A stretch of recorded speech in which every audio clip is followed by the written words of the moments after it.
pero acá están puestas como tres en dos. Microbiota vaginal habitual, vaginosis bacteriana, implicancias clínicas, diagnóstico y tratamiento. Y después candidiasis vaginal esporádica y recurrente. Te escuchamos, Miguel. Gracias. Bueno, muchas gracias Cecilia, muchas gracias Patricia y a toda la comisión directiva por la invitación. Bueno, buenas noches a todos. ¿Cuántos residentes hay? Levanten las manos. Son mayoría, no puedo hablar más de la residencia. Bien. No, yo fui residente también. Y yo también estuve ahí donde están ustedes, así que en el futuro van a estar ustedes. Bueno, soy uno de los pocos ginecólogos que se dedica al tema de las infecciones y ojalá algunos de ustedes les agarre el requisito de dedicarse también al tema de las infecciones. Uno de los temas más importantes para evitar las infecciones es el manejo de la microbiota vaginal habitual, también antes se llamaba flora vaginal, también se llama microbioma vaginal. Lo más común es que hablemos de microbiota vaginal. Vamos a hablar de estos tópicos, las funciones, la composición, regulación, los microorganismos que forman parte de esa microbiota. ¿Por qué es importante conocer el tema de la microbiota? Porque sabemos bien que forma parte del sistema inmune. Perdón, se ve que lo compaginé. Sí, forman parte del sistema inmune innato, natural, que es para combatir cualquier tipo de microorganismo, no es el específico. Su normalidad previene la adquisición de infecciones exógenas y también la aparición de infecciones endógenas y sus eventuales complicaciones. Las complicaciones de las infecciones del TGI fundamentalmente son dos. Una, en la mujer no embarazada, la EPI, y en la mujer embarazada el parto prematuro, fundamentalmente. ¿Está? Después hay otras que vamos a comentar.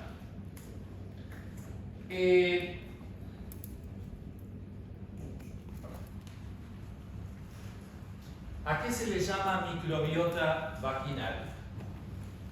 Es el conjunto, si hablamos de microbioma, les pido perdón, Si hablamos de microbiota, es el conjunto de genes de los microorganismos. Eso es microbioma. Si hablamos de microbiota, son los microorganismos cultivables. ¿Está bien? Lo primero que se conoce a través del tiempo son los microorganismos cultivables, ya sean hongos, bacterias.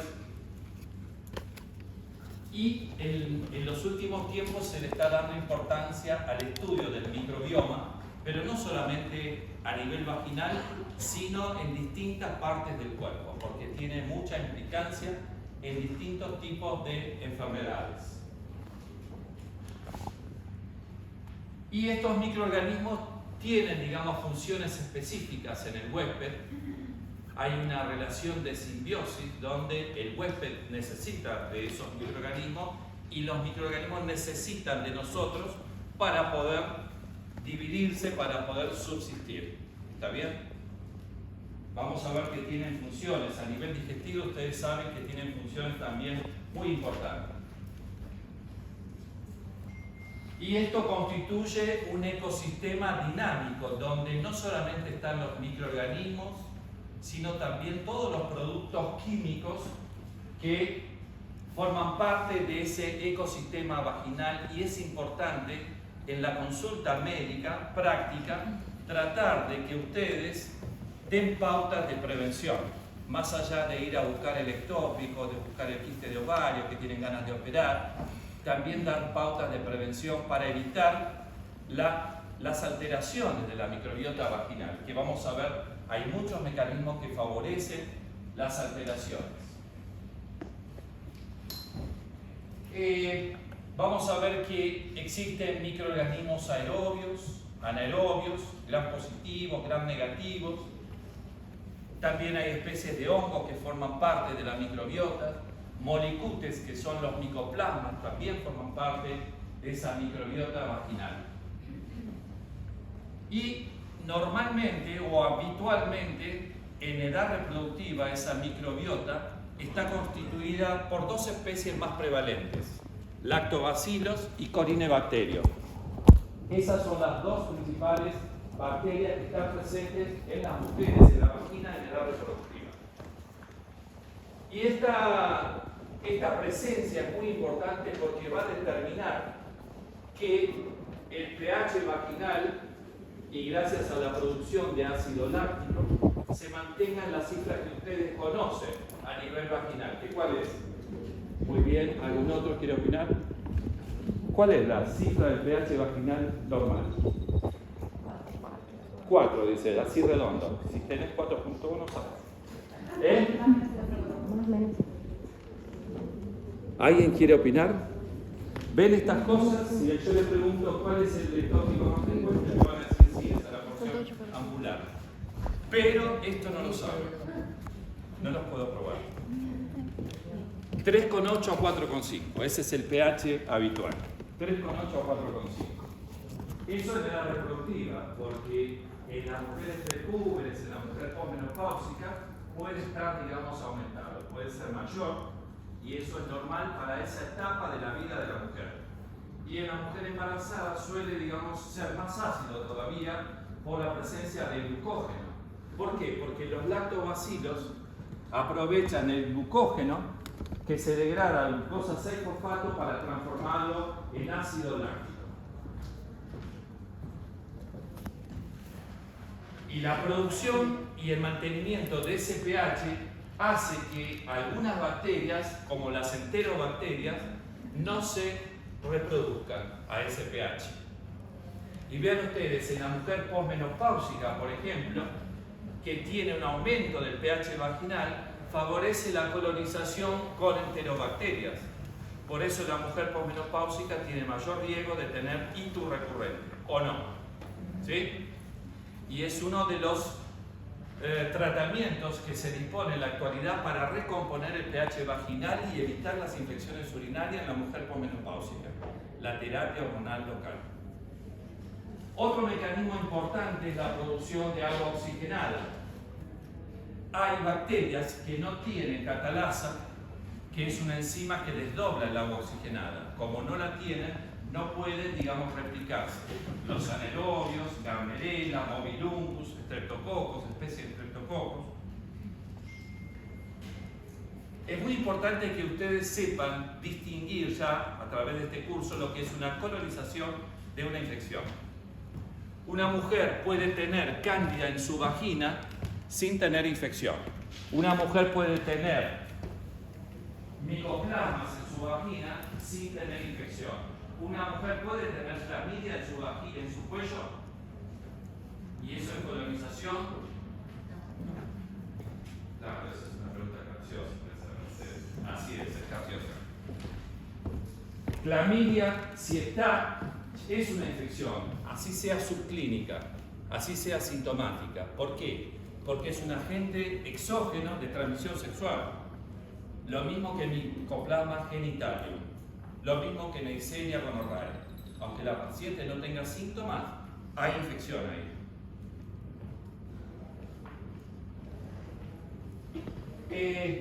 Entonces, algunas colonizaciones son potencialmente riesgosas porque van a pasar de colonización a infección. Una mujer puede estar colonizada por cándida, de hecho el 20% de las mujeres lo está, sin tener vulvovaginitis o candidiasis vulvovaginal.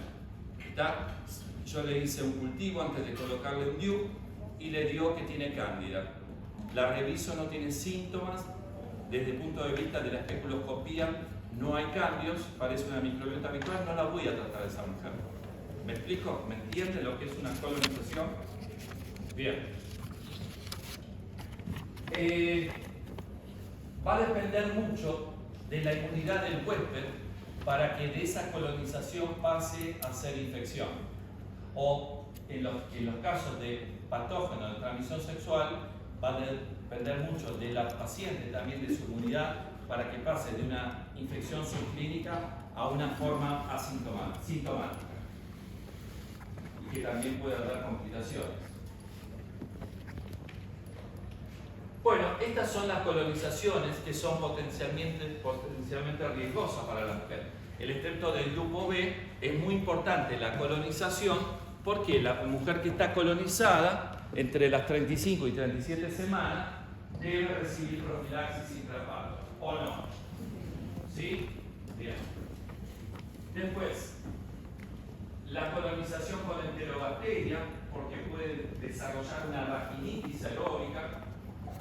La colonización por micoplasma es la más cuestionada en la actualidad, donde hay menos evidencia de que haya que darle algún tipo, digamos, de tratamiento o de que esté asociado a complicaciones, a excepción de micoplasma genitalium, que es exógeno. Lo mismo que la colonización por actinomyces, es muy común en usuarios de DIU. Ya hablamos de cándida, y las bacterias que producen vaginosis bacteriana también, fundamentalmente Gardnerella, puede estar colonizando y eventualmente, digamos, pasar a ser una infección, una vaginosis bacteriana. Perdón, ¿y cuando es por ureaplasma? No, tanto como vamos a ver después, tanto Mycoplasma hominis como Ureaplasma urealyticum, no hay que buscarlos, no hay que tratarlos. ¿Está bien? ¿Sí? Después les voy a comentar.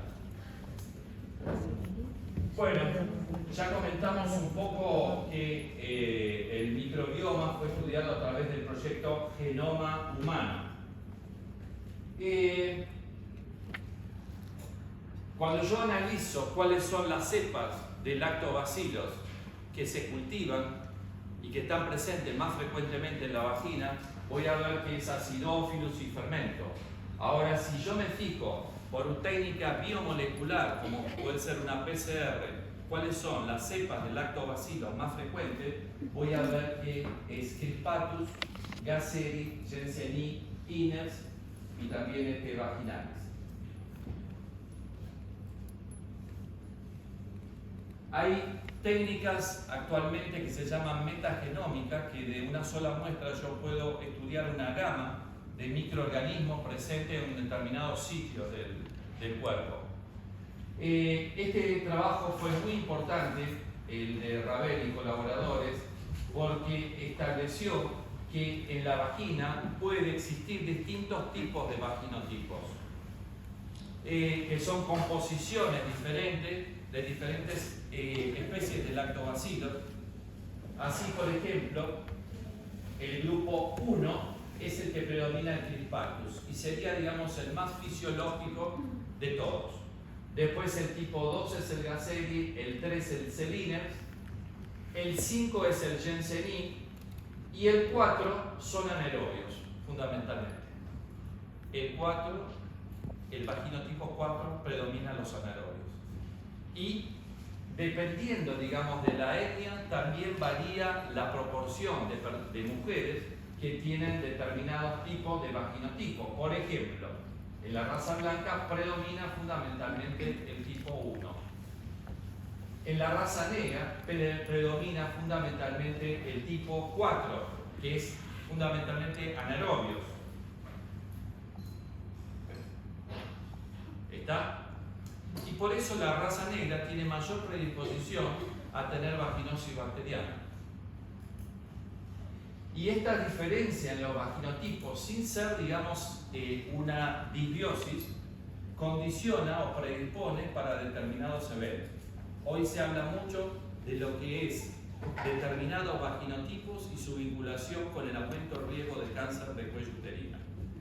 Por ejemplo, el vaginotipo 4 tiene mayor riesgo o está más asociado si hay una coinfección con HPV.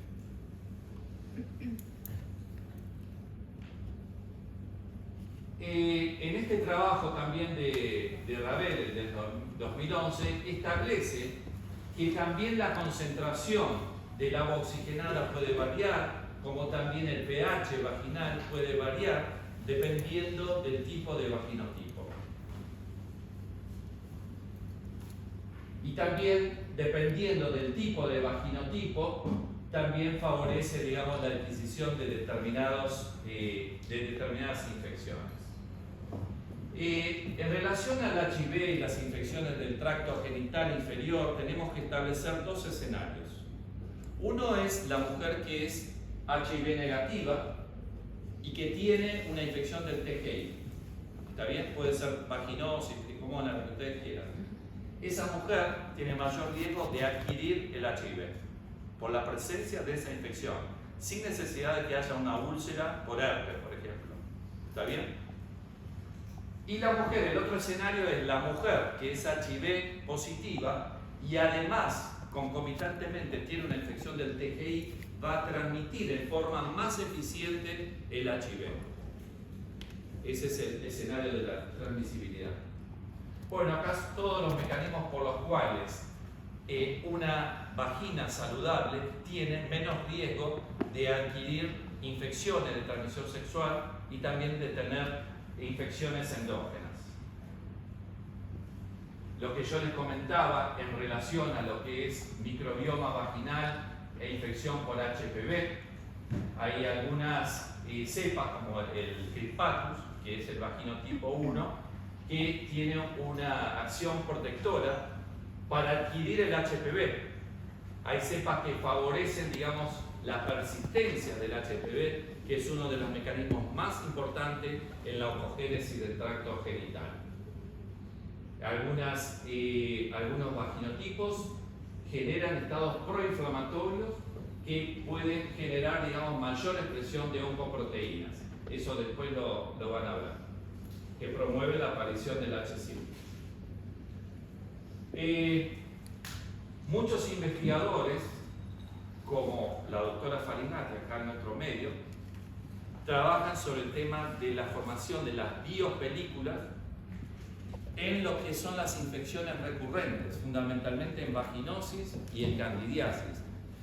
Porque tanto en vaginosis como en candidiasis, no es que la mujer va a adquirir una nueva cepa en forma externa de cándida, no es que vaya a adquirir Gardnerella de forma exógena.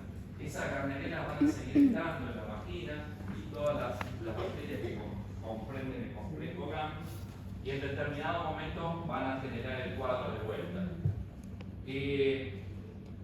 Vean ustedes, no solamente en infecciones del tracto genital se ha estudiado el biofilm, sino en otras condiciones médicas extraneurológicas, por así decirlo, ya sea endocarditis, otitis media, prostatitis, neumonía, periodontitis, etc. ¿Cuáles son las modificaciones que se verifican en la mujer en cuanto a la microbiota vaginal? Es importante, digamos, reconocer estas modificaciones fisiológicas en las distintas etapas de la vida de la mujer. Por ejemplo, la niña recién nacida y por influencia de los estrógenos maternos tiene una microbiota rica en lactobacilos con un pH parecido a su mamá. ¿Está? Después, digamos, del mes y hasta el desarrollo puberal, van a ver ustedes que la microbiota es una mezcla entre los microorganismos de la flora endógena y microorganismos de la piel, donde hay una disminución franca, baja la concentración de lactobacilos, hay un aumento del pH o es mayor el pH. En la mujer menopáusica sucede más o menos lo mismo. Hay una disminución del glucógeno por una disminución de los estrógenos. Eso hace que baje el contenido de lactobacilos, que aumente el pH vaginal, pero no en todas las mujeres se verifica este proceso. Hay mujeres que tienen un índice de masa corporal importante. En esas mujeres, los estrógenos que se sintetizan a nivel de la grasa corporal, estrógenos fundamentalmente, pueden facilitar la aparición de glucógeno a nivel del cuello. Ustedes van a ver que cuando hacen una colposcopía, la gran mayoría de las mujeres en la posmenopausia van a ver que tiene un cuello pálido, producto, digamos, de la deficiencia estrogénica, pero van a ver que hay algunas que uno no se explica y tiene, digamos, ustedes le hacen el test de Schiller con el Lugol y van a ver que toma perfectamente bien, no es ese cuello pálido. Eso tiene que ver con la producción endógena a nivel de la grasa corporal en muchas mujeres. O sea, ser gordita no es siempre malo. Esto ya lo comentamos, así que sigamos. Pero además de estos cambios que se producen fisiológicamente de acuerdo a la presencia o no de estrógenos, también hay cambios por ciertas situaciones o ciertos hábitos. La ingesta de antimicrobiano hace que se genere un descenso brusco de los lactobacilos, eso favorece a la candidiasis. La higiene genital promueve un descenso de los lactobacilos, no brusco como los antibióticos, y eso favorece vaginosis bacteriana, porque facilita el desarrollo de los microorganismos que generan la vaginosis. El inicio de relaciones sexuales puede facilitar la colonización con micoplasma, con estreptococos del grupo B, además de adquirir ciertas ITS. El tipo de relaciones sexuales, ustedes van a ver que es muy común en las mujeres que tienen una nueva pareja cambien sus pautas de higiene, entonces se higienizan de forma mucho más compulsiva. Eso hace que bajen los lactobacilos, aparezca una vaginosis bacteriana y la mujer piensa, seguro me contagió algo. Y nada que ver, pobre. Es una infección endógena, no es de transmisión sexual, ¿está? Como vamos a ver. El uso de tampones y protectores diarios. Los protectores diarios pueden facilitar la colonización con enterobacterias desde el contenido intestinal.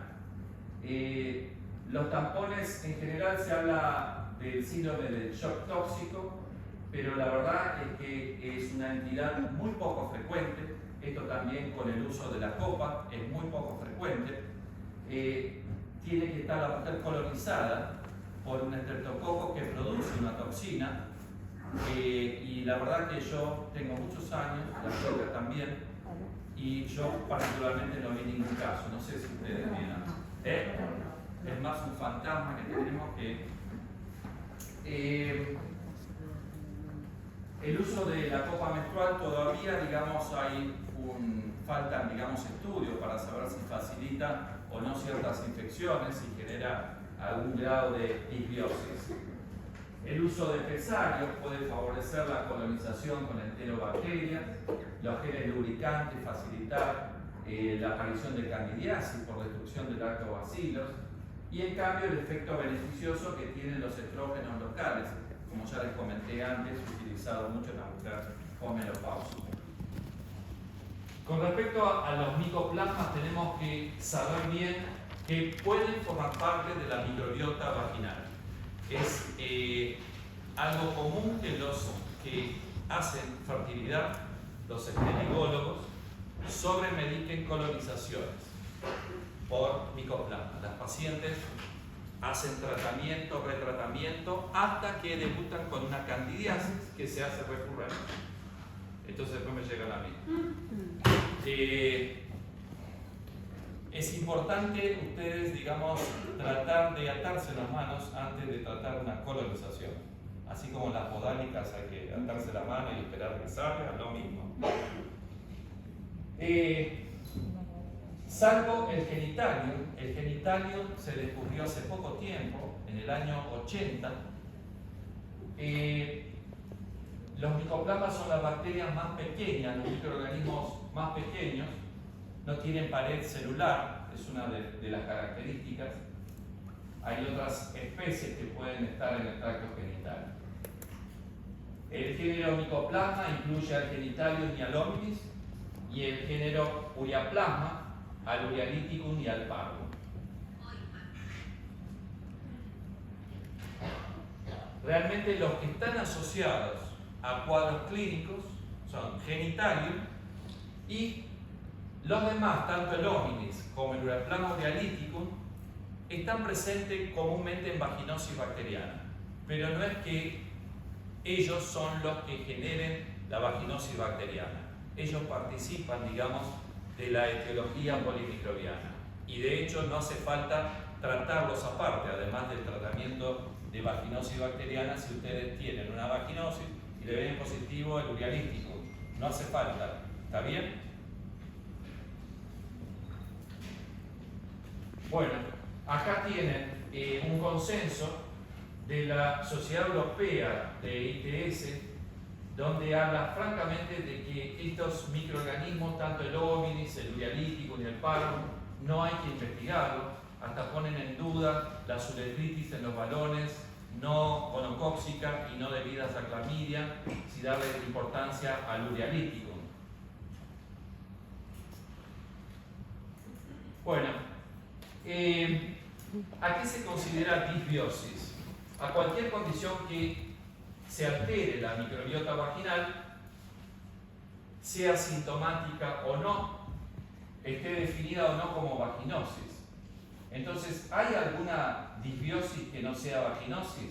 Sí, la vaginitis aeróbica es una disbiosis y no es vaginosis bacteriana. ¿Qué es esto de la vaginitis? Ahora después lo vamos a comentar, la vaginitis aeróbica. Tienen que distinguir lo que son las infecciones endógenas de las exógenas. En las endógenas, los microorganismos forman parte de la microbiota y en algún momento se aparece la infección. Suelen tender a ser recurrentes, como candidiasis, vaginosis, hasta vaginitis aeróbica puede ser recurrente. Otra entidad que se habla poco es vaginosis citolítica y lactobacillosis. Se habla poco porque se conoce poco.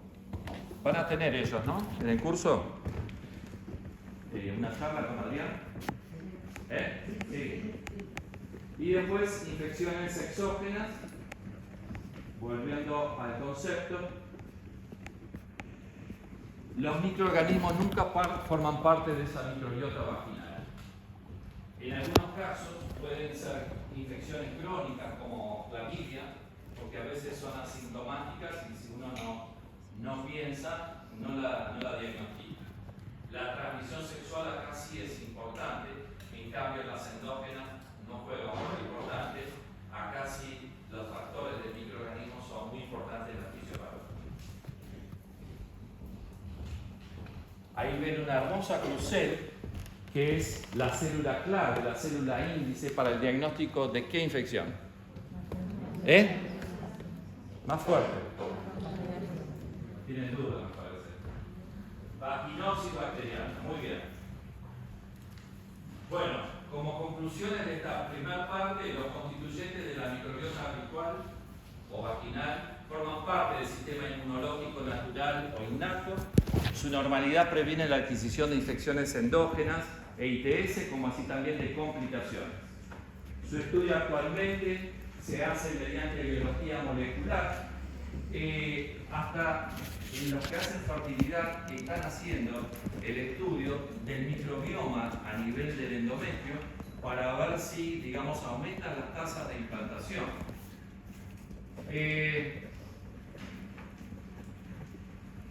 Ese estudio permitió, digamos, establecer que existen distintos vaginotipos. Es importante reconocer las variaciones fisiológicas o en situaciones especiales para brindar pautas de prevención para evitar la disbiosis. Y solemos minimizar la importancia de conocer los componentes, la regulación y variaciones. Bueno, terminamos la primera parte y seguimos. ¿Alguna pregunta sobre microbiota? Tengo una consulta. Sí. Si cuando tenés una infección instalada, por cualquier organismo que estamos hablando, ¿el ácido biótico puede ayudar justamente para... Ahora vamos a ver cuando veamos las infecciones, pero te lo digo en general, no hay tantas evidencias, en general, o son de pobre calidad. Sin embargo, para vaginosis, en los últimos 2 años salieron algunas publicaciones interesantes. Ahora lo vamos a comentar. Sí.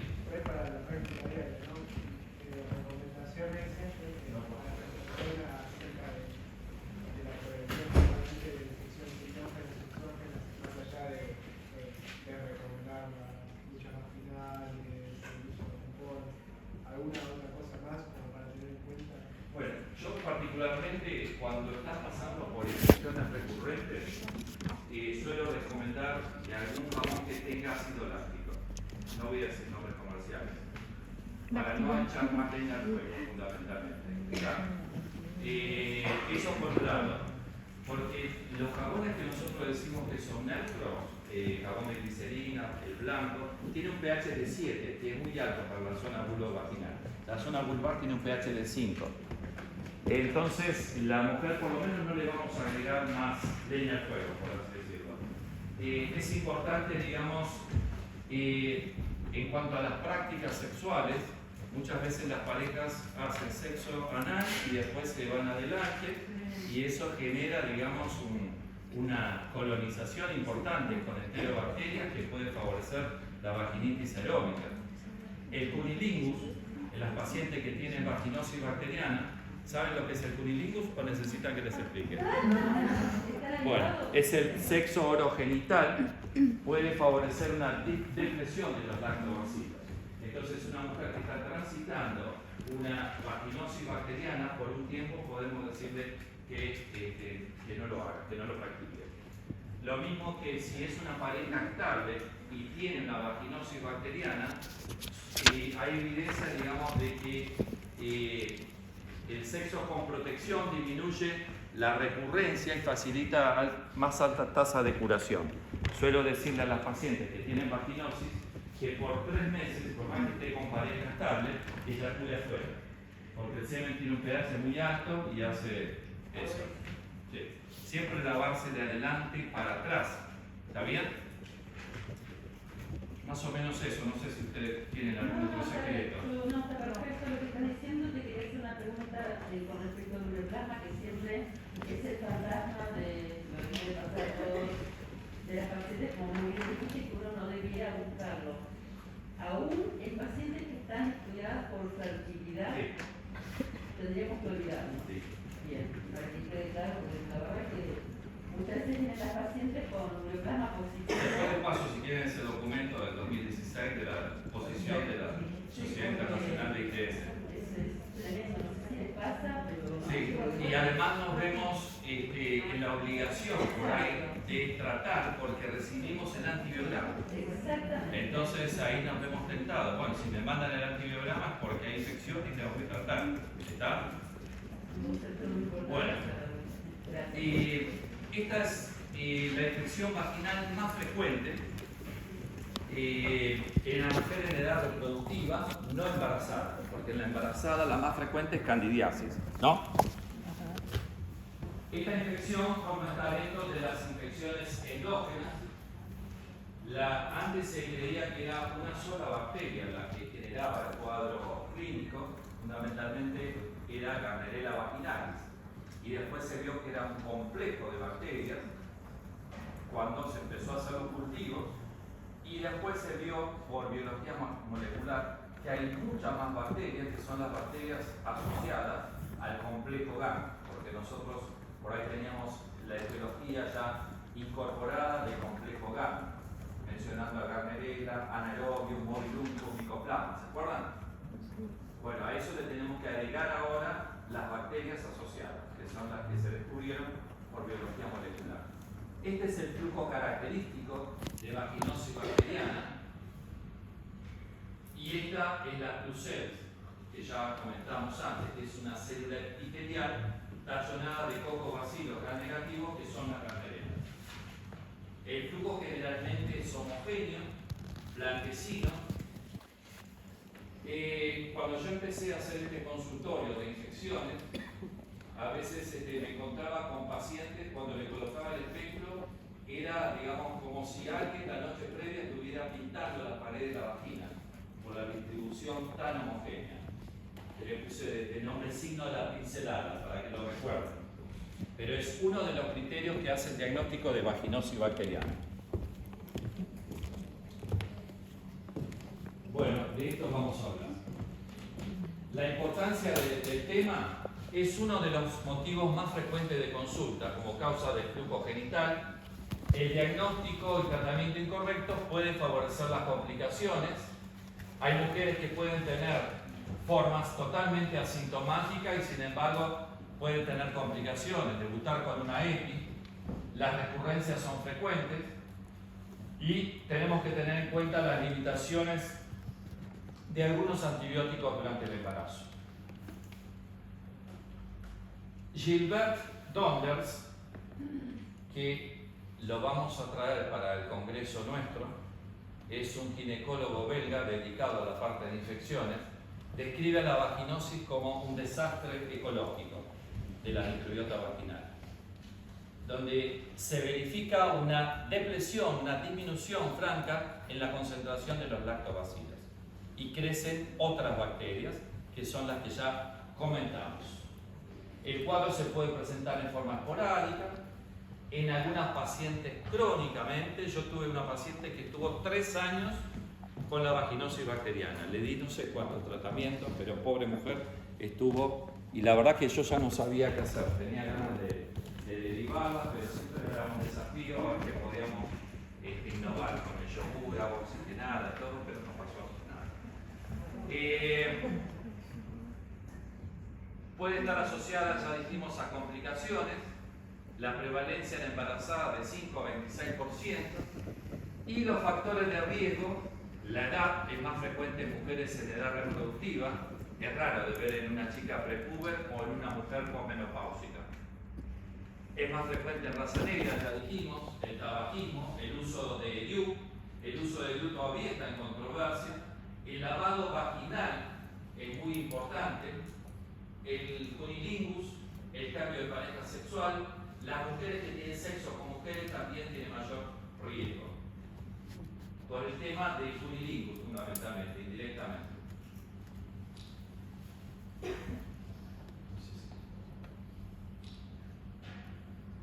Perdón,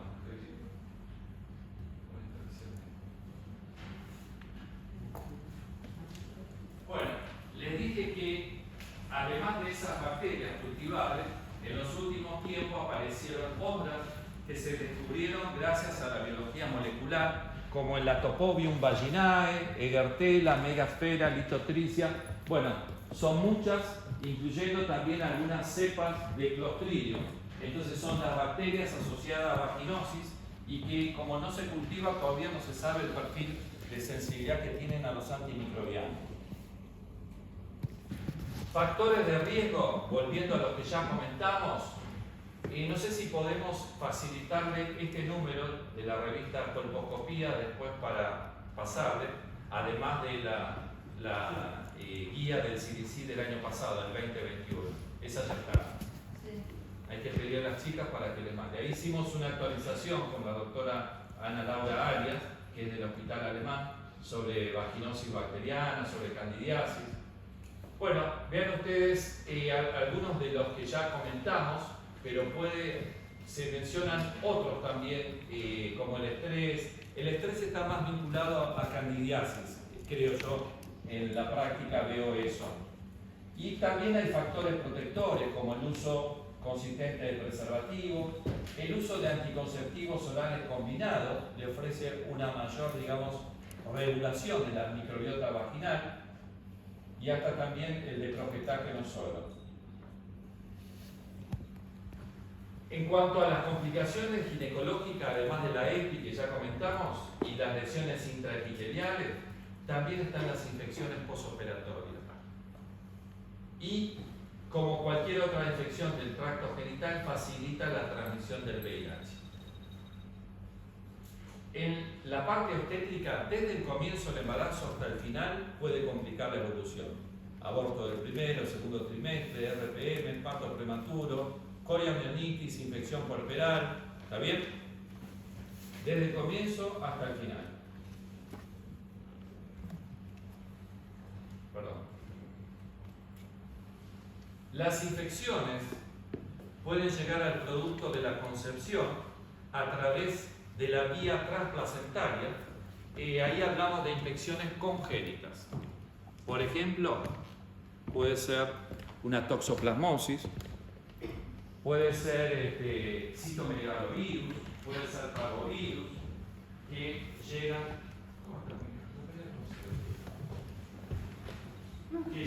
digamos, por vía hemática. Pero hay infecciones por vía ascendente que llegan al producto de la concepción y puede generar parto prematuro, y otras que a través del canal del parto se adquieren. Esas son las infecciones perinatales, para que se acuerden, entre la cinta uterina y las perinatales. Un ejemplo de perinatal es el estreptococo del grupo B.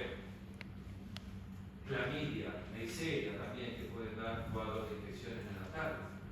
Algunas infecciones lo pueden hacer por las dos vías. Un herpes en su primer episodio puede por vía transplacentaria, pero en la recurrencia es más frecuente que sea perinatal, que se activa por lesiones al momento del parto, ¿o no? Bueno, dentro de las infecciones que están vinculadas a abortos espontáneos, vean ustedes, en esta actualización, que no es tan vieja, es reciente, del 2016, pone la vaginosis bacteriana dentro, digamos, de la etiología de abortos espontáneos vinculados a infecciones. También la brucelosis, la sífilis, dentro de las virales, citomegalovirus, dengue, HIV, rubiola, y la malaria dentro de las causas de abortos. Y después otras infecciones donde hay poca evidencia y otras que directamente están en duda. Pero recuerden que la vaginosis sí está asociada a abortos. Y en cuanto a lo que es la infección genitourinaria asociada al parto prematuro, ya salimos del capítulo de aborto. Recuerden la infección del tracto urinario, que ustedes ya saben. Por eso hay que buscar bacteriuria asintomática a toda mujer embarazada en la primera consulta. Porque si ustedes a esa mujer que tiene una bacteriuria asintomática y no la tratan, va a tener un 30% de posibilidad de tener un parto prematuro. En realidad es pielonefritis. Como consecuencia va a tener seguramente un parto prematuro. Y de infecciones del TGI, recordemos las infecciones endógenas como vaginosis, vaginitis aeróbica y hasta la microbiota intermedia, que ahora vamos a ver de qué se trata, están asociadas a parto prematuro. Mycoplasma hominis, Ureaplasma urealítico, una controversia. De las exógenas que hay evidencia, Neisseria y Trichomona, y clamidia y genitalium, no está demostrada la asociación con el parto prematuro. Y el parto prematuro se genera fundamentalmente porque hay, digamos, a nivel corio-decidual, hay productos bacterianos que van a generar, a nivel de la decidua, van a generar una respuesta inflamatoria. Esa respuesta inflamatoria hace que se incrementen las prostaglandinas y también que se liberen unas enzimas que se llaman metaloproteinasas. Estas enzimas lo que hacen es degradar el colágeno de la membrana coriamniótica y por eso, digamos, facilita la ruptura y el parto prematuro. Además de una respuesta fetal con aumento del cortisol. ¿Cuál fue nuestra prevalencia de vaginosis durante el embarazo en el segundo y tercer trimestre del embarazo? 16.3%, sin considerar las infecciones mixtas o asociadas. Ahí entonces es mayor y no hubo diferencia entre ambos trimestres. ¿Qué pasa si yo investigo vaginosis bacteriana en el momento que investigo el estreptococo del grupo B, en 35 a 37? Primero, ¿para qué la voy a investigar? ¿Para qué voy a investigar vaginosis? Ahí está en el final del embarazo. Si ya el riesgo de parto prematuro no está más. Por la transmisión del canal, dice acá. En general no suele producir infección perinatal la vaginosis, pero sí que también con mayor riesgo de dardos. ¿Por qué va a tener mayor riesgo de dardos? Porque hay una reacción inflamatoria crónica de la glucosa. Pero fundamentalmente tiene que ver con la infección corporal. Uno lo busca, digamos, al final del embarazo para prevenir la endometritis. ¿Tá? Puede ser, lo que vos decís puede ser que se produzca porque el epitelio vaginal y cervical está más friable. No leí documentación, buscar la documentación. Bueno, vean ustedes, parecido la prevalencia al otro estudio, cerca de un 16%. Puede ser asintomática, pero a veces uno le da tratamiento a esa mujer que decía que era asintomática Y entonces, ay, yo pensé que era normal que se me manchara la ropa interior o que tuviera ese olorcito. Recuerdo siempre a una mujer que me dijo, solucioname esto porque yo ya no puedo más. Digo, ¿pero tan graves? Sí, dice, el otro día fui a un supermercado, dejé el auto en el garaje al lado del supermercado, fui y compré algo rápido, me dieron el auto y el muchacho que me entrega el auto me dice, ¿hoy comemos pescado? No les estoy mintiendo, así tal cual fue lo que me transmitió la paciente. Y realmente el olor es característico de esta infección y a veces no se nota el olor porque las mujeres están tan perseguidas con el olor que se sigue lavando, entonces genera un círculo vicioso negativo porque los lactobacilos no van a recolonizar y las bacterias de complejo GAM van a seguir estando. Entonces es un flujo homogéneo, blanquecino, amarillento, no suele dar signos de vulvitis, puede dar aumento en el flujo, dispareunia, ardor, prurito, menstruación con fetidez. No es tan común el prurito, es mucho más en candidiasis, ¿no? Ahí tienen el flujo característico, diagnóstico diferencial con candidiasis, es un flujo blanquecino, grumoso, como la leche cortada o la ricota. No tiene olor, diagnóstico diferencial con tricomonas, un flujo más espumoso, amarillento. Y acá no es tan, voy a ir muy específico, no es tan Fischer el olor, es más fecaloide las tricomonas. Suele a veces asociarse tricomonas con vaginosis en muchas pacientes, pero ustedes pueden tener tricomonas con microbiota habitual, sin ningún problema. Van a pedir estudios y van a ver que tienen tricomonas con un pH normal, pero generalmente está elevado el pH en tricomonas, igual que en vaginosis. En vaginosis citolítica o lactobacilosis también van a ver que el flujo se parece a una vaginosis, pero ustedes le toman el pH y va a ser ácido, sumamente ácido. Esta mujer tiene síntomas que parece una candidiasis y en la especuloscopía parece una vaginosis. ¿Y qué pasa? Los microbiólogos no la diagnostican. Jamás, nunca recibe un informe. Sin embargo, ustedes tienen que sospechar. ¿En qué mujer? Cuando tienen clínica de candidiasis, tienen ardor, prurito, más ardor que prurito, así también en el premestro suele pasar, y los cultivos que les da microbiota habitual. Microbiota habitual. Lo van a ver cuando vean esta clase. Bueno, traten de no encarar estas infecciones a través del WhatsApp. Traten de revisar a los pacientes, no por teléfono, ¿sí? Porque la especuloscopía le va a dar mucha información. Y si además ustedes incorporan, así como van a incorporar el UGOL a partir de este curso, el ácido acético, también van a incorporar la medición del pH vaginal y el test de amina con hidróxido de potasio. ¿Me lo prometen? Nadie va a decir eso.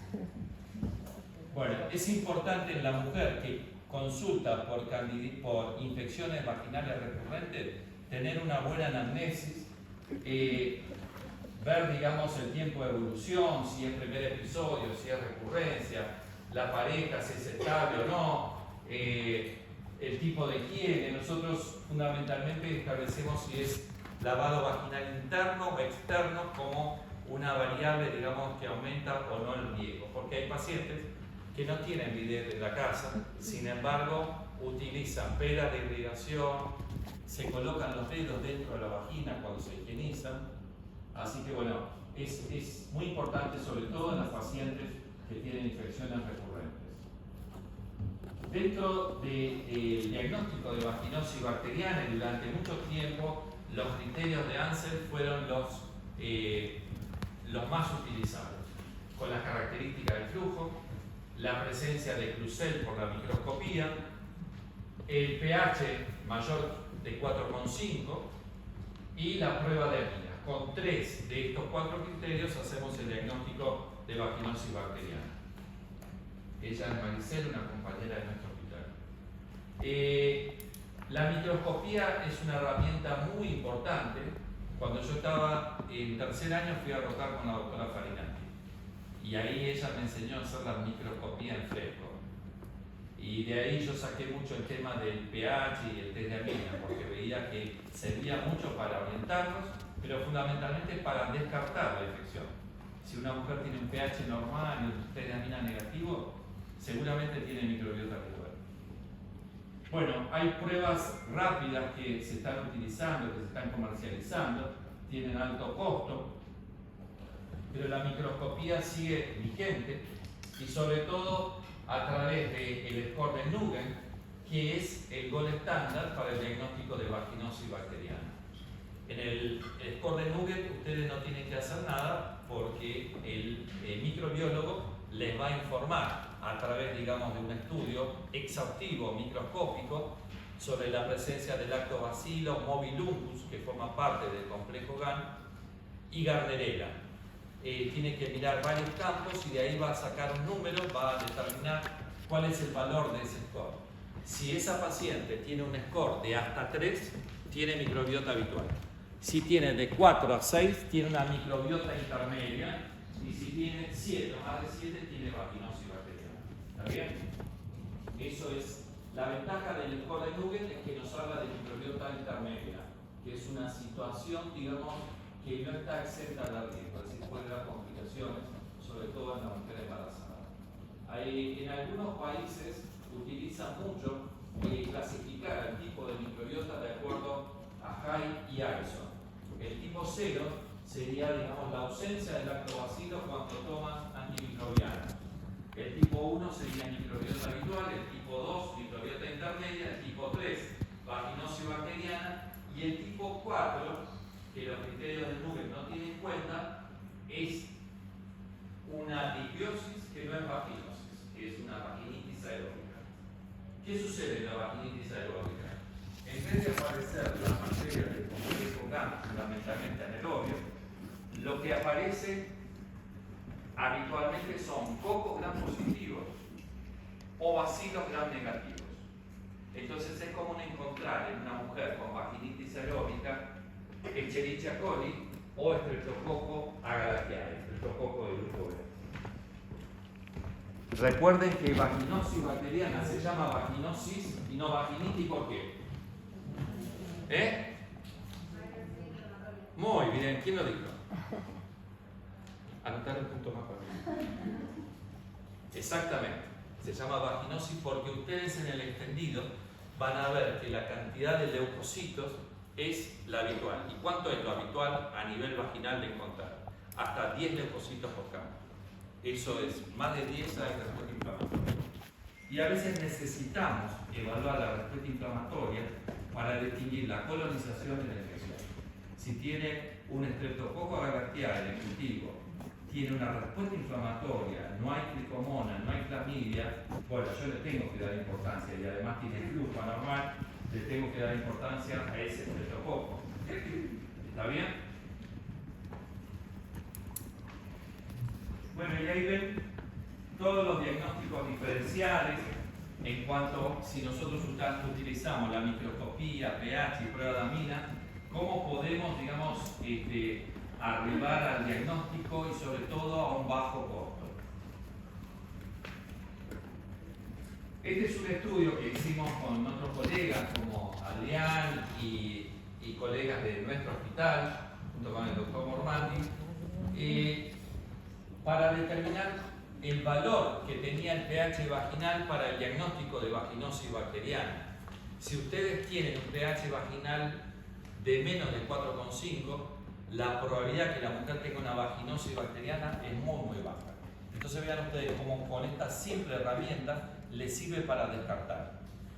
Ahora, si tiene un pH elevado, puede ser que sea vaginosis, puede ser que sea semen, puede ser que sea moco cervical, que tenga tricomonas, que tenga Streptococcus agalactiae y hasta clamidia. Suele estar asociado a un pH elevado. Bueno, hay bastante controversia en relación a las pacientes embarazadas y la búsqueda, digamos, de vaginosis bacteriana, porque hay extensa literatura en relación a lo que es la asociación de vaginosis y complicaciones. Sin embargo, no hay tantas evidencias o no son todavía de buena calidad si la pesquisa y tratamiento disminuye las complicaciones. ¿Está bien? Cuando ustedes revisan los metaanálisis, van a ver que hay distintos esquemas de tratamiento. La vaginosis se buscó en distintos momentos del embarazo, algunos fue en el primer trimestre, otros en el segundo. Si yo la pesquiso en el segundo, no es lo mismo que pesquisarla precozmente, donde la posibilidad de complicaciones, si la pesquiso en el segundo, es probable que esas bacterias ya hayan migrado a nivel poliodecidual. Entonces, creo que en toda mujer que tiene antecedente de parto prematuro, habría que buscar. Si ustedes además pueden buscar en las de bajo riesgo y tratarla, yo creo que no hay nada mejor que cursar un embarazo con microbiota vaginal habitual. Bueno, perdón. En relación a los tratamientos, vaginosis bacteriana fundamentalmente se cura con tratamientos con drogas que son efectivas para anaerobios. Estamos hablando de Clinda, estamos hablando de Metro. Esto después ya se lo vamos a pasar, así que esta recetita no hace falta. Se lo vamos a pasar. Clinda, Metro, hasta inclusive la aminopenicilina más IBL es una alternativa interesante para utilizar. En esquemas por 7 días, por vía sistémica, en esquemas por vía local, con óvulos. Sepan que ningún tratamiento es 100% efectivo. Nosotros tuvimos la mayor eficacia con clindamicina por vía oral, más del 70%. Uno piensa que con metronidazol va a tener una altísima porcentaje de cura y no llega al 60%. Por lo menos esa es nuestra experiencia. Por eso siempre hay que chequear si la mujer se curó o no, más allá de preguntarle, ¿estás mejor? Coloquen el espéculo al mes, midan el pH vaginal para ver si se curó o no. El ceftriaxona está propuesto en el CDC como única droga monodosis para tratar vaginosis bacteriana. El metronidazol, que antes se utilizaba en monodosis, ya ni siquiera para tricomonas está indicado actualmente como esquema de elección. Actualmente las tricomonas se tratan durante 7 días, cada 12 horas 500 miligramos.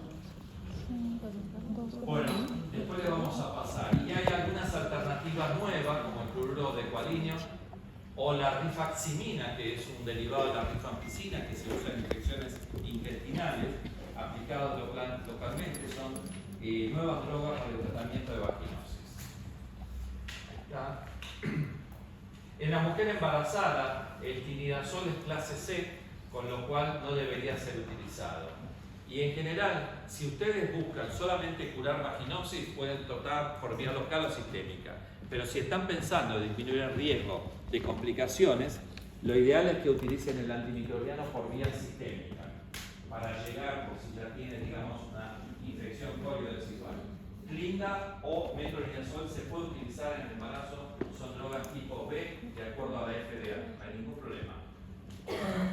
El tema de la recurrencia es todo un tema en vaginosis bacteriana. Por traten como la traten, las pacientes suelen recurrir después, digamos, de un tiempo de tratamiento.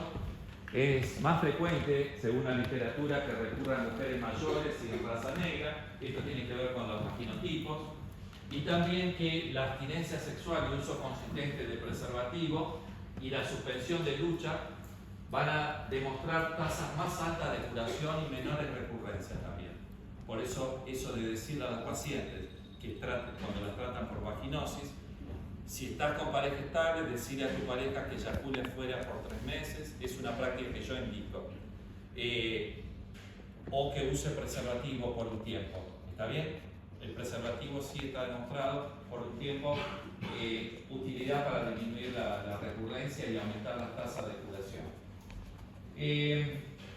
También se está estudiando el tema de la resistencia a distintos antimicrobianos.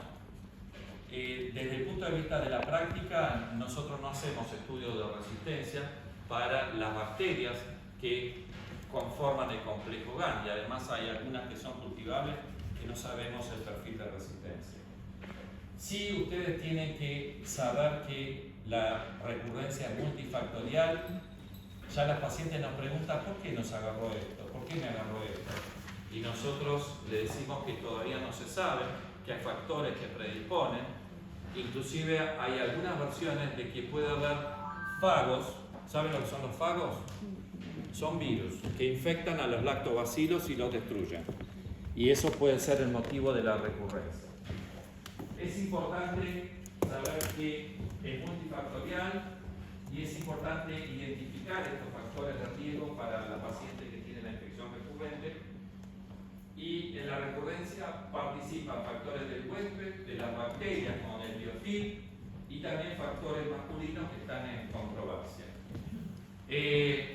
¿Cuáles serían los posibles, digamos, tratamientos para las pacientes con recurrencia? Se propone los disruptores de biofilm, terapia prolongada con antimicrobianos, restauradores del pH vaginal y probióticos, que acá preguntó la colega. Entonces, confirmar el diagnóstico, saber bien si es vaginosis, saber si es una recurrencia o una persistencia. Si ustedes tienen a la paciente a los 3 meses, le hicieron el tratamiento hace 3 meses atrás, si al mes no la vieron, no saben si es una persistencia o si volvió a aparecer la infección. ¿Está bien? Ahora, si yo la vi al mes, tenía pH normal, desaparecieron los síntomas y a los 3 meses viene con el cuadro, es una recurrencia. Entonces, factores modificables y no modificables que tenemos que tener en cuenta. Este es un estudio del profesor Jacques Sobel, que es uno de los médicos que más trabaja sobre el tema de infecciones genitales. Él utilizó en este estudio randomizado metronidazol en gel en pacientes con vaginosis recurrente. También se describe vaginosis recurrente 3 o más episodios en el año. 3 o más, igual que en candidiasis. Lo que vieron es menor tasa de recurrencia con este esquema de metronidazol gel, pero vieron más tasas de candidiasis. Así que no sé qué fue mejor, el remedio o la enfermedad. No, en general, ninguna guía recomienda hacer tratamiento supresivo para vaginosis bacteriana. Este es un estudio también porque la gran mayoría de los estudios que incorporan estos coadyuvantes, que serían tratamientos complementarios para evitar la recurrencia, ya sea con probiótico, con vitamina C, lo que evalúan es si el porcentaje de recurrencia es menor o no con este tratamiento ayudante. Y la verdad que en los ensayos clínicos vamos a ver que las tasas de recurrencia bajan con algunos productos, pero tampoco suprimen la posibilidad de que aparezca la infección, o sea, disminuyen la posibilidad nada más. Vean ustedes, acá con vitamina C, el ácido ascórbico fue del 6.8 versus 14.17 en el grupo placebo, o sea, no es que fue la panacea también. Este estudio es sobre lactobacilos crispatos, porque no son todos los mismos los lactobacilos. Yo les dije que el más fisiológico es el crispato. Y este, Lactin-B, que es un producto, fue publicado en el año 2020 en una revista muy prestigiosa, New England Journal of Medicine, donde, digamos, el grupo que recibió este probiótico tuvo menor recurrencia que el placebo. Es una evidencia importante, pero tampoco es que anuló la posibilidad de que aparezca la infección. Disminuyó las recurrencias. Esto ya lo pasé. Y este es uno de los más prestigiosos artículos en relación a lo que es la ingesta de probiótico en vaginosis bacteriana, y para nosotros los que hacemos PGI esta revista es importante porque es de la Sociedad Americana del Tracto Genital Inferior. Entonces acá lo mismo, la ingesta de este probiótico comercializado con varios tipos de lactobacilos disminuyó las tasas de recurrencia. Y lo más novedoso en pacientes con vaginosis bacteriana, esto en base a experiencias en pacientes con procesos inflamatorios intestinales que les hacen trasplante del microbioma intestinal. Acá se está experimentando trasplante de microbiota vaginal con, digamos, sacándole muestra a una pariente de primero o segundo grado. Bueno, esto es promisorio, digamos, ¿no? Como conclusión de vaginosis, recordar que la infección vaginal más frecuente, que se caracteriza por un desequilibrio del microbioma vaginal, no debe ser considerada como una ITS, si bien está ligada a la actividad sexual. Puede asociarse a complicaciones. Actualmente se descubrió por biología molecular múltiples bacterias asociadas. Son frecuentes los fracasos terapéuticos, es decir, la persistencia, y la recurrencia. Se sugiere un control con tratamiento. Y es importante individualizar en cada caso los factores predisponentes de la recurrencia, como así también el tratamiento más adecuado. Bueno.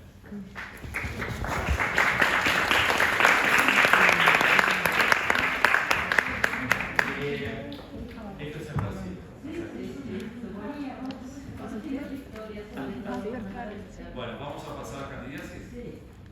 Una pregunta, doctor. ¿Resiste? En práctica cotidiana, ¿usted probó lo de los prebióticos vía oral? Sí, no, probióticos sí, en algunas pacientes con recurrencia, pero no vimos resultados favorables, ni siquiera local tampoco. Sí, probamos varios. Entonces deberíamos... Yo te digo, el único que está, digamos, identificado como probiótico que ha demostrado eficacia es ese que les pasé la información.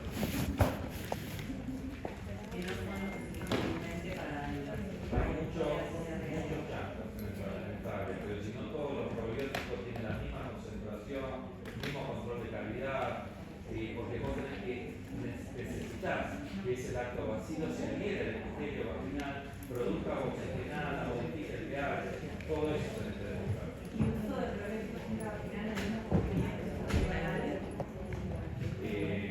No tengo experiencia. En realidad, más allá de que no sea el mismo tipo de probiótico, tiene características parecidas con los lactobacilos, como tener pH ácido, Deberías hacer tu experiencia para Sí, ver si... no, era una pregunta por eso. Hay un concepto, proverbios primos non nocere. Primero no dañar, ¿no? Al paciente. O sea, uno tiene que ofrecer las herramientas que realmente tengamos mayor evidencia. Está bien que cuando son casos así complejos, casos así recalcitrantes, por así decirlo, uno trata de probar de todo, y si yo no tengo el Lactin-D porque no llegó a la Argentina, puedo probar, ¿no? A ver si puedo lograr. Pero sepan que pueden rotar el esquema antimicrobiano en las pacientes con vaginosis recurrente.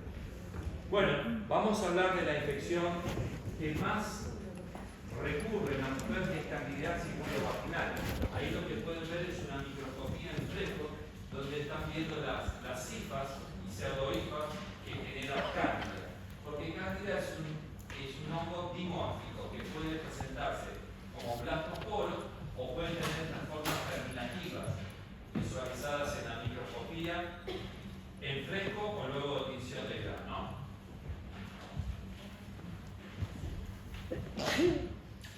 Estos son los temas que vamos a abordar. Desde el punto de vista de la recurrencia, es la infección recurrente más frecuente. Son las pacientes que vienen al consultorio con una bolsita llena, digamos, de productos, ya sea óvulos, comprimidos de fluconazol, óvulos de los que se les parezca, y la paciente vuelve a recurrir, ¿sí? Muchas veces son mal diagnosticadas y también maltratadas. Hay un aumento en la prevalencia de infecciones debido a cepas no álgicas por el uso indiscriminado de los antimicóticos. Ahora inclusive hay fluconazol de venta libre, lo cual tenemos que hacer una alerta desde salud. O conjunto entre las dos sociedades, ¿no? Sí. Hacerme acordar. Los tratamientos no están definidos en todos los casos. Creo que es la infección ginecológica que es realmente un traje a medida para esa paciente en especial. Por eso no busquen generalizar los tratamientos, que todos tengamos que darle la misma indicación. Va a depender de muchos factores, como vamos a ver ahora. Por suerte, no es una entidad que está asociada a complicaciones, ni en el embarazo, ni en la mujer no embarazada. La principal carga es la recurrencia, pero la mujer que lo padece les puedo decir que es muy problemático, porque les afecta la vida cotidiana, no pueden tener relaciones, sienten, digamos, esa molestia permanentemente, hasta estar trabajando y que le esté picando es bastante molesto. Y ustedes saben que hay muchas mujeres, es una infección muy prevalente.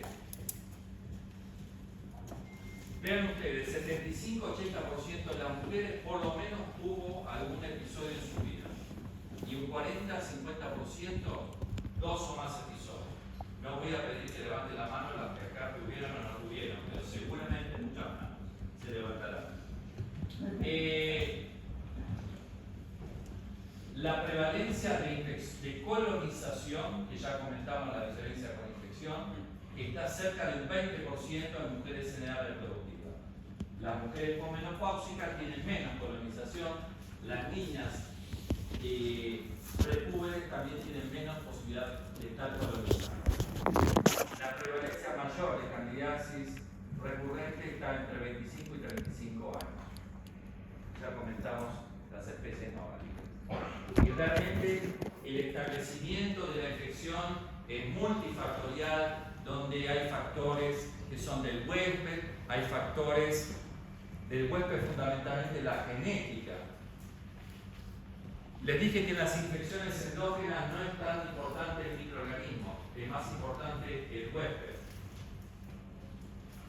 Si nosotros hiciéramos un estudio y probáramos de inocular cándida a mujeres sanas que no están colonizadas, vamos a ver que algunas van a desarrollar candidiasis y otras no. Esto tiene que ver con los polimorfismos genéticos, con la expresión o no de determinadas interleuquinas. Entonces, factores del huésped, factores de la microbiota. Ya dijimos que cuando hay una ingesta de antimicrobiano, hay un descenso brusco del lactobacilo que puede favorecer la candidiasis, ¿no? La parte hormonal es muy importante. Van a ver que hay algunas mujeres que tienen candidiasis recurrente que recurren en el momento premenstrual.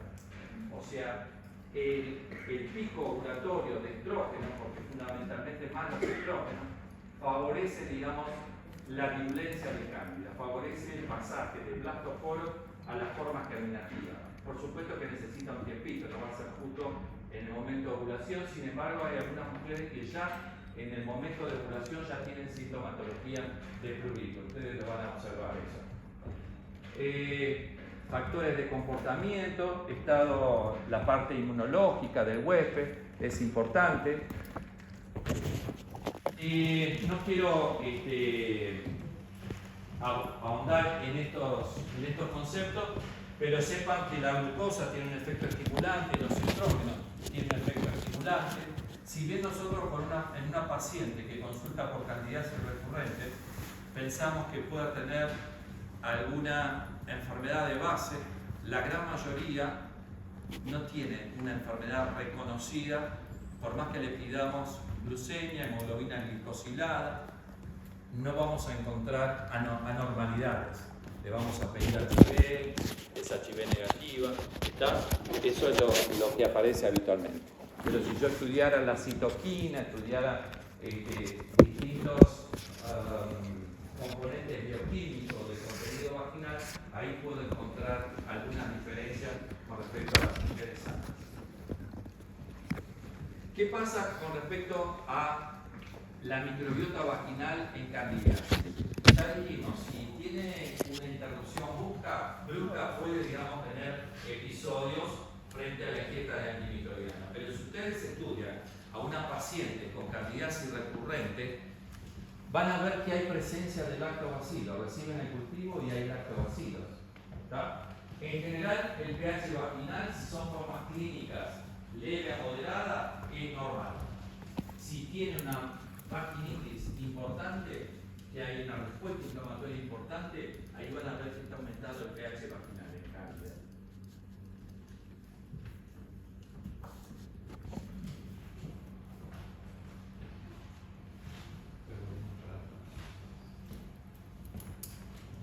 Bueno, este es un estudio para ver si realmente con el uso de anticonceptivos hormonales teníamos más prevalencia de candidiasis.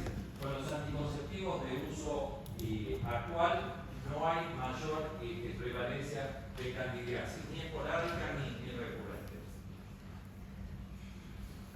En cuanto a los factores del microorganismo, Candida albicans es la especie más frecuentemente involucrada, casi el 90%, entre el 80 y el 90%, y la segunda en frecuencia es Candida glabrata. Después tiene Crusei, tropicales, subtropicales y hay otros también.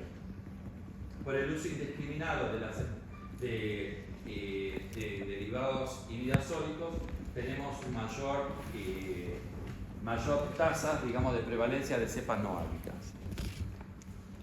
Bueno, normalmente, digamos, ¿cómo llega el hongo a la vagina? Generalmente del contenido intestinal al contenido vaginal. La colonización puede ser temprana en la vida de la mujer. Y hay mujeres que van a estar colonizadas durante toda su vida y no van a tener un episodio de infección. Y hay otras que van a tener formas clínicas recurrentes. La respuesta inmune lo que hace es facilitar de que el hongo esté en estado de blastosporo cuando está colonizada la mujer. O sea, frena el pasaje de blastosporo a la forma germinativa. Eso lo hace por distintos mecanismos. Cuando está en estado de colonización, está así. Así van a ver ustedes en la microscopía. En cambio, cuando aparece la sintomatología, realmente hay formas germinativas. Entonces, la filamentación es un factor de virulencia a la cándida que favorece la invasión del tejido. Pero también produce enzimas como la partilproteasa y cándida lisina, que son factores de virulencia de cándida. Esta respuesta inmune TH1 facilita que esté en estado de colonización y la respuesta TH2 facilita la aparición de la infección. Hay algunos estudios que hablan sobre el tema de la parte psicológica en relación a candidiasis vulvovaginal. La carga de estrés fundamentalmente excesiva promueve un aumento del cortisol endógeno por parte de la suprarrenal y el cortisol es, digamos, es un inmunosupresor natural. Por ahí podrían las pacientes con candidiasis recurrente evaluar mediante, cuando le pidan la rutina, no está mal que pidan un dosaje de cortisol. Y el mecanismo, digamos, de mantenimiento como estado de colonización depende, digamos, del sistema inmunológico y el pasaje. Intervienen muchos elementos bioquímicos que favorecen el estado inflamatorio. Ya les dije, en las formas clínicas leves y moderadas pueden no haber respuesta inflamatoria. En las formas clínicas severas, donde hay una vulvitis importante, ahí sí van a ver que hay un exceso de leucocitos a nivel del extendido. Jacques Sobel dividió o clasificó desde hace tiempo a las candidiasis en no complicadas y complicadas, fundamentalmente para diferenciar el tratamiento, y esto teniendo en cuenta factores microbiológicos del huésped y respuesta al tratamiento. Cuando hablamos de no complicada, vamos a incluir las formas clínicas leve a moderada, aquellas que aparecen esporádicamente, aquellas infecciones debidas a Candida albicans, y en un huésped, digamos, normal, sin una patología que pueda, digamos, facilitar la enfermedad. En cambio, las formas clínicas severas, las formas clínicas recurrentes, el huésped, digamos, que puede estar inmunosuprimido, diabético o una embarazada, ya se trataría de una forma clínica complicada. Desde el punto de vista de los síntomas, Por supuesto que el prurito es el síntoma capital de candidiasis, pero no todo prurito se debe a cándida. Y es muy importante porque ustedes van a hacer tratamiento sin revisar a la paciente y entonces van a ver que la paciente no mejora. ¿Por qué? Porque por ahí tenía una dermatosis vulvar, tenía un líquen y ustedes no lo diagnosticaron. Así que es muy importante que revisen a la paciente y vean realmente si se trata de una candidiasis o no. Por lo menos coloquen el espéculo, hagan el pH, la prueba de aminas para saber si es o no. A veces inclusive puede dar síntomas que remeden una ITU y entonces ustedes agarran y le dan un antibiótico. Lejos de mejorar, ese cuadro clínico va a empeorar porque va a facilitar la aparición de la candidiasis. Si yo tengo una paciente con candidiasis y le doy antibiótico, peor, ¿no? Ardor, dispareunia y a la infección ya dijimos cómo era la característica también, ¿no? Y generalmente la infección que afecta o comienza a nivel vaginal se extiende a nivel vulvar, aunque puede, digamos, la paciente solamente tener más ardor intravaginal o picazón intravaginal, pero generalmente es en los dos sitios. Entonces la anamnesis es importante para el diagnóstico, ver la presencia de factores predisponentes, también ver si tuvo episodios previos. Acá tienen las características del flujo que ya comentamos, acá tienen otra paciente con candidiasis, ahí tiene una paciente con una distrofia vulvar asociada a una candidiasis. El pH ya le dije que suele ser normal. Ustedes pueden hacer el examen en fresco o también la admisión de GRAM con el agregado de hidróxido de potasio aumenta la sensibilidad. Y el cultivo dice prueba confirmatoria, pero en general nosotros el cultivo lo dejamos si hay duda diagnóstica y la microscopía, digamos, no dio, digamos, ninguna sospecha. Ahí están viendo la tira reactiva del pH, que es más larga, pero yo la corto chiquita para que me dure más. Entonces, en un portal, el flujo característico de la paciente con candidiasis. Ahí tienen la microscopía en fresco y luego la coloración de grano. Y el cultivo, que vuelvo a repetir, es imprescindible cuando ustedes tienen sospecha y la microscopía es negativa. Las formas clínicas no complicadas son muy fáciles de tratar. Muy fáciles. Y si ustedes no las tratan, incluso es una infección que suele autolimitarse. Le picará, le molestará unos días más, pero después suelen, digamos, autolimitarse. En general, todos los preparados locales o sistémicos para las formas clínicas no complicadas suelen tener casi la misma eficacia clínica y micológica. Es importante saber si está embarazada o no, porque los tratamientos por vía sistémica en la embarazada están contraindicados. Fluconazol, ketoconazol, hidroconazol, porque están asociados a malformaciones fetales. ¿Está? Así que cuidadito, en la guardia. ¿Eso en cualquier trimestre? No se puede, está contraindicado durante el embarazo, sí. Doc. Pueden tener en cuenta la preferencia de la paciente, si quieren por boca o si quieren local. ¿Y si es ketoconazol, digamos, vía tópica en óvulos, igual está contraindicado? No, digamos? o sea, en el embarazo hay ciertas formulaciones, las locales, que pueden utilizarse. Sin embargo, hay más, digamos, evidencias con determinados antimicóticos locales. No todos tienen la misma evidencia. Yo les voy a pasar este artículo que hemos hecho una revisión para las formas clínicas no complicadas, ya sea local o sistémico. Todos tienen, digamos, la misma eficacia. No copien, después les pasamos. Después tienen que tener en cuenta las formas clínicas complicadas. Por ejemplo, una paciente que viene con un cuadro clínico así intenso, severo, esa paciente, digamos, ustedes pueden complementar con un método muy viejo, que es topicarla con violeta de genciana, al 1%, por ejemplo. La paciente va a tener un alivio inmediato de los síntomas.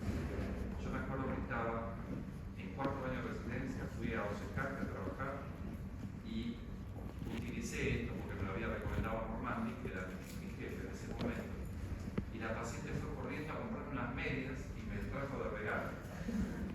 Fue uno de los primeros regalitos espontáneos. Es un tratamiento que sirve mucho para aliviar los síntomas, además de darle el tratamiento que van a utilizar para esta forma clínica severa. Inclusive pueden asociarlo a antihistamínicos si está con mucha picazón, noradrenalina, por ejemplo, pueden utilizarlo por unos días para calmar la sintomatología. En el embarazo, entonces, es importante el tratamiento local. Las drogas más estudiadas son el clotrimazol y el miconazol. La anistatina también se puede utilizar de forma segura y está contraindicado por vía sistémica durante el embarazo.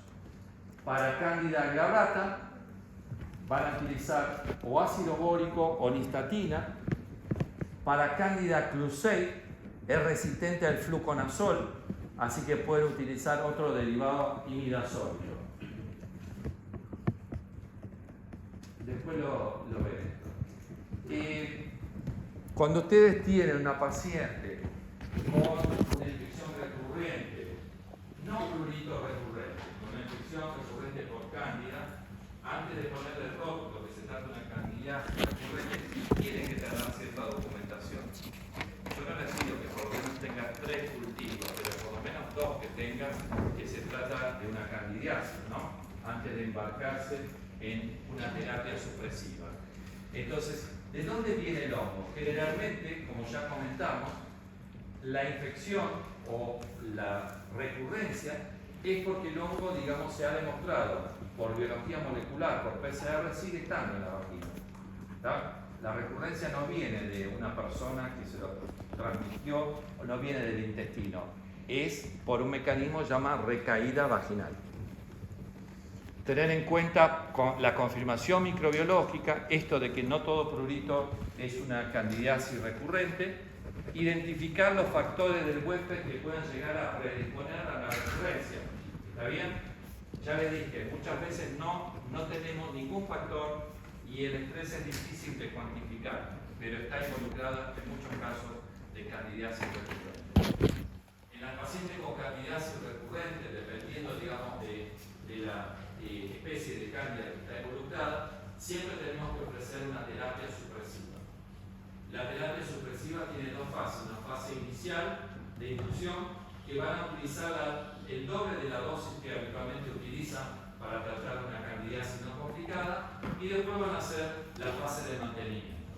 El mantenimiento lo pueden hacer a nivel con medicación por vía sistémica, puede ser fluconazol.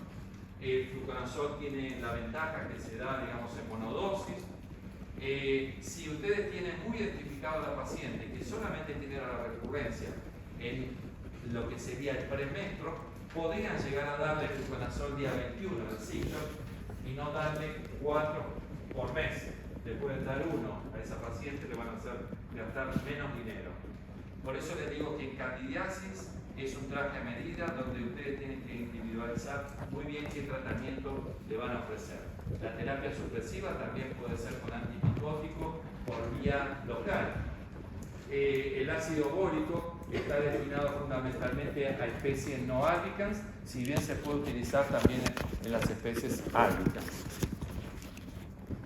Bueno, y el futuro tiene que ver con el estudio del microbioma, tanto vaginal y gastrointestinal, para ver cuál es la facilitación a la recurrencia, el uso también de probióticos, que hay muchos estudios que están en marcha, el estudio también de la parte genética del huésped, el estudio de las biopelículas y los disruptores de las biopelículas. El ácido bórico es un disruptor de las biopelículas. El desarrollo de nuevas drogas antimicóticas. Ya hay una nueva droga que está en fase 3, salió publicada hace menos de un mes, que también se utilizan en monodosis. Y también hay estudios fase 2 de vacunas anticándida. Como conclusiones vamos a decir que candidiasis es la infección vaginal recurrente más frecuente en mujeres de edad reproductiva y constituye uno de los motivos más frecuentes de consulta. Son muchas veces mal diagnosticadas y maltratadas. Existe un aumento en la frecuencia de aparición y también antes la recurrente era un 5%, ahora es un 9%. Aumento de prevalencia de especies no álicas. Y es importante conocer bien los factores predisponentes del huésped, de la microbiota y del microorganismo para abordar correctamente el tema. Distinguir, digamos, las formas clínicas complicadas o no complicadas para adecuar el tratamiento y siempre requiere un abordaje integral, ¿no? Yo veo a veces que van a los infectólogos, pero los infectólogos no manejan este tema. Y lamentablemente las pacientes recurren. ¿Por qué? Porque ni siquiera le colocan el espectro. Entonces las infecciones genitales, los infectólogos no la manejan. Así que no la deriven. Mándenla a la gente a sacar. Bueno. Hago una aclaración en esto porque es interesante, porque las pacientes llegan al infectólogo porque están derivados por el ginecólogo. Claro. Sí, sí. No es que llegan espontáneamente al No, no. Entonces hubo una instancia de asistencia que evidentemente se perdió una oportunidad. Sí. Y ellos agarran la guía Sanford y con eso me... Bueno, muchas gracias.